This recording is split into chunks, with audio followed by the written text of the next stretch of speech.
Naufrage d'un ferry en Indonésie, le bilan monte à 29 morts, au moins 29 personnes parmi lesquelles des enfants ont péri dans le naufrage d'un ferry au large des côtes indonésiennes, et 41 sont portés disparus, selon un nouveau bilan des autorités locales mercredi. Environ 70 passagers ont été secourus par les sauveteurs qui poursuivaient leurs recherches mercredi pour trouver d'autres survivants. Le bateau de 48 mètres reliait l'île des Célèbes, Sulawesi, à l'île voisine de Selayar lorsqu'il a été surpris par des vents violents et de hautes vagues.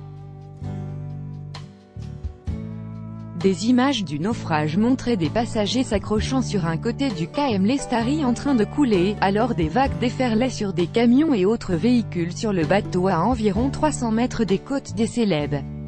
Cet accident s'est produit le même jour que l'annonce de la fin de recherche de 164 personnes disparues après qu'un autre ferry a coulé la semaine dernière sur l'île de Sumatra, dans le lac Toba, plan d'eau touristique et l'un des plus profonds au monde.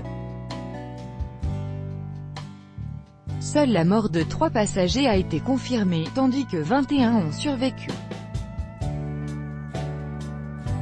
Concernant le naufrage survenu mardi, une flotte de petits bateaux a tenté de sauver les passagers car les intempéries empêchaient des bâtiments plus importants de s'approcher, a indiqué le ministère des Transports.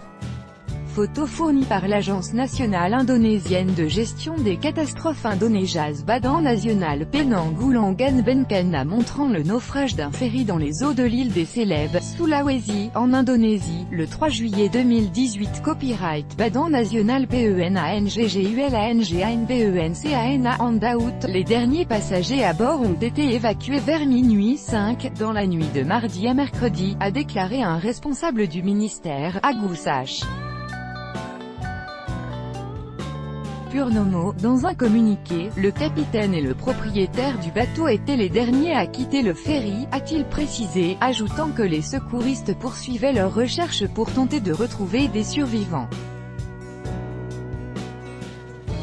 Le transport par bateau est très répandu pour relier les 17 000 îles et îlots de l'Indonésie, pays d'Asie du Sud-Est où les accidents mortels sont fréquents en raison de faibles mesures de sécurité et d'embarcations souvent surchargées.